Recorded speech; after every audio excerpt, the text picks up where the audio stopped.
Hey, good morning to you. It's Daybreak at iFiber One News Radio. Jeff Slakey, Spencer Hughes. Good morning, Spencer. Good morning. Got another great guest in studio here today, Shawn Batstone, the superintendent of the Hood Canal School District. Good morning. Good morning to you. Thanks for Good having morning. me. For sure. February 12th, a big day for voters in the Hood Canal School District. Ballots coming out either today or the next couple days into your mailbox. And Shawn's here to talk about one of the votes that the folks in the Hood Canal School District will be taking. And we've been kind of doing some background research on this to further understand it before we get you in here. But for those who are unfamiliar or will see those ballots and go, man, I thought we just voted on stuff. What are we going to be looking at today? Absolutely. Thank you.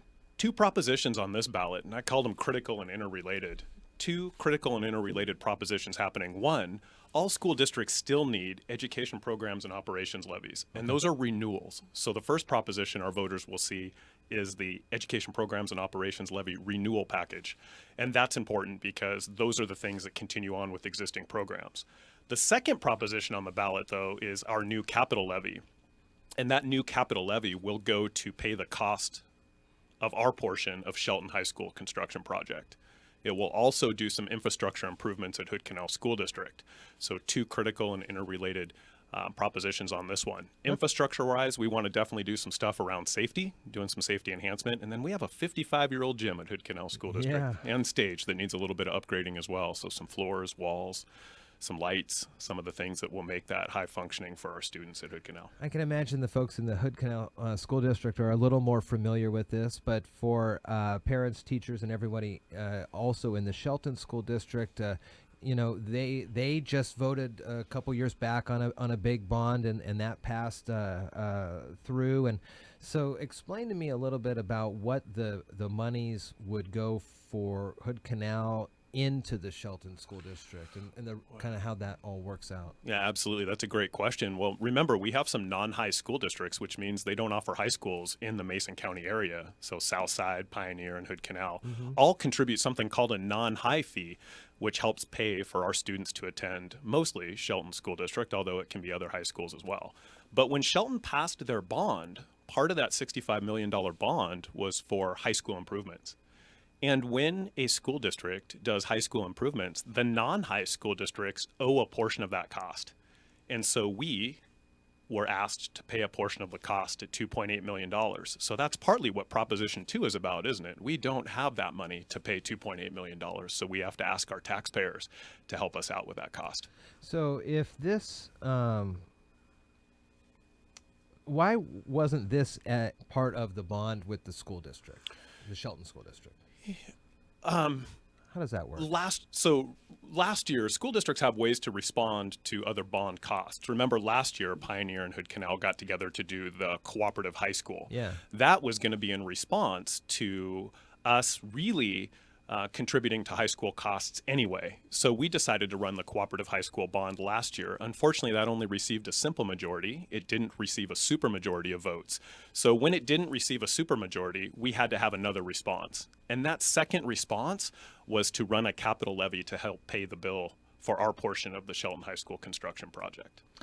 When the kids go from Hood Canal schools into the Shelton School District, how does that then change with the decision making and things like that? If the people are the residents in the Hood Canal School District able to add input to things happening in the high school at Shelton? That's a great question. At this time, no, they're not. One of the challenges, of course, about sending your students to another district is that is the biggest challenge. One, our voters don't have an opportunity to vote on bond measures in other school districts. So while Shelton passed a $65 million bond, our voters did not have an opportunity to participate in that election. And that is the challenge. So our voters are now being asked for capital levy propositions in order to support the cost of another high school bond. Are there any conversations about what happens if they don't pass? Wow. So districts have an opportunity to run a capital levy 2 times in a calendar year. So we're going to go out in February, and we would come back at a time to be determined, either April, August, or November. And that's boards need to make those decisions about when you go back out and run. So we'll get 2 chances this calendar year to do it. If for some reason it doesn't pass or didn't pass, The challenge would be we would run it a second time. And after that second time, that's when conversations about annexation start happening. So for example, if you can't pay the bill, the money we owe Shelton School District, then Shelton School District could start thinking about annexing schools that can't pay the bill. So in our case, that would be Hood Canal.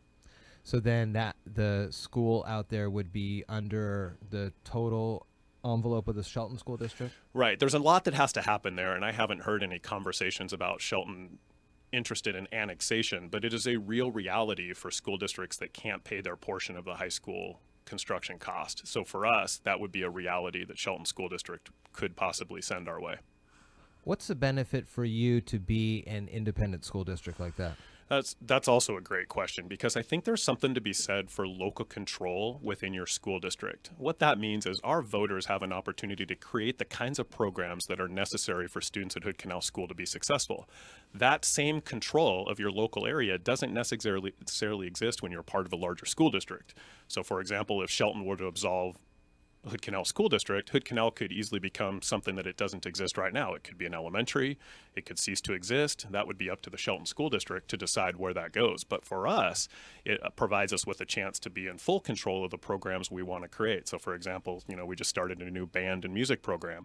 We just worked with some tribal sovereignty curriculum that's unique to our area, given kind of the diversity of our settings. So it allows us to create those programs that mean something for our students that can help make sure they're high school graduate ready. What's the makeup of the school district? That's a great question. We're 300 students right now, pre-K through 8. Pretty good idea. We have a lot of students on our waiting list too for our preschool program, which is super exciting for us to see. Our demographic is about 45% Native American. The rest of our students, of course, comprising some Hispanic population and some non, but for the most part, our programs are geared towards those 300 students. We want to do the best we can for them. Do the tribal entities as well help contribute into the school district? They do, yeah. One of the main ways we do that is through impact aid. Remember, tribes contribute in a variety of ways too. Sometimes that's through grants, sometimes that's through direct support. We really enjoy the cooperative programs we offer together, and certainly the cooperation we have with our local Skokomish tribe. So there's a lot of ways that tribes contribute to the local school system. And then we've been focusing on Proposition 2 here right now. Let's go back to the number 1. And what was that one again? And what were some of the benefits if it passes? Yeah, absolutely. So that's Education Programs and Operations Levy. And remember, that's a replacement levy. So Proposition 1 is a replacement for the last 3 years we've had. And the nice part for our voters is in 2018, our voters paid $1.66 per thousand for the levy. This replacement levy will be at $1.10 a thousand. Oh. So there is some cost savings in terms of looking at a new replacement levy rate. Obviously, with the McCleary decision, they did reduce the levy rates in some important ways.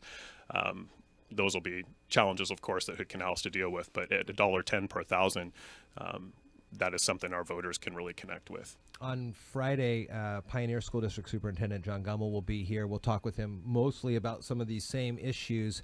Are there further conversations that you and they are having for that co-op high school, or different paths forward if you don't get the outcome that you're looking for?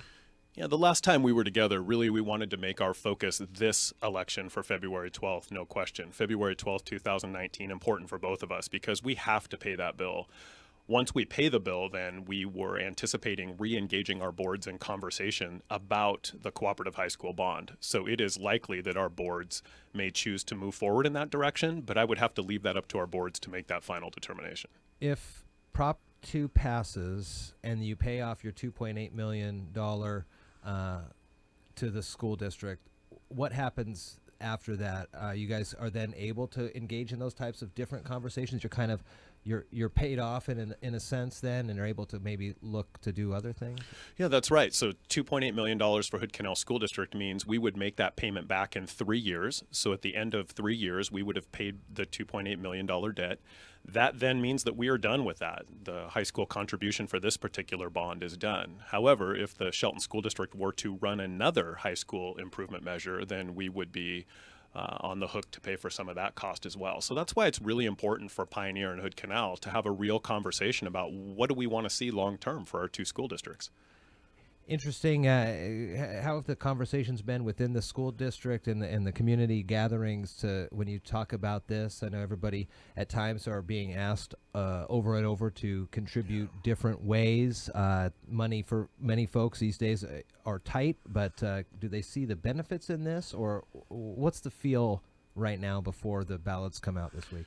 Yeah, I would say the initial feel on that was there's a little bit of confusion about kind of levies in general, because remember, one of the things coming out of the McCleary decision for the state of Washington was, wait a second, I thought education was fully funded. Yeah. And remember, education is not entirely fully funded, which is why why we still depend on replacement levies.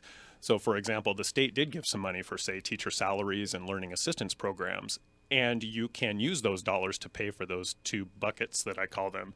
However, you cannot take the extra money from either of those two things and use them for other areas. So that's been an important, it's been an important feature for us as we move forward. But in general, our voters have resonated, at least my experience being out in the community, have resonated with the two propositions. They understand the need for two propositions and certainly understand that since the state doesn't fully fund, levies are an important part of existing educational programs.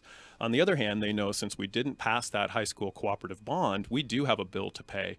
And so my hope is that our voters will recognize the cost that we're asking per thousand. And I don't ever mean to tell somebody that taxation for their tax rates is not important, because it is. And I understand the challenges some of our taxpayers have in our region, but I'm hoping we've been fiscally sound enough to make sure that we're offering the best package we can to move forward. Shawn Batstone's the Hood Canal School District Superintendent. The ballots are in the mail. You may find them in your mailbox today, if not by the end of the week, and the election is on February 12th. Thanks, Shawn. Nice to talk with you. You bet. Thanks for having me. I appreciate the opportunity. Explain this issue a little bit more for us.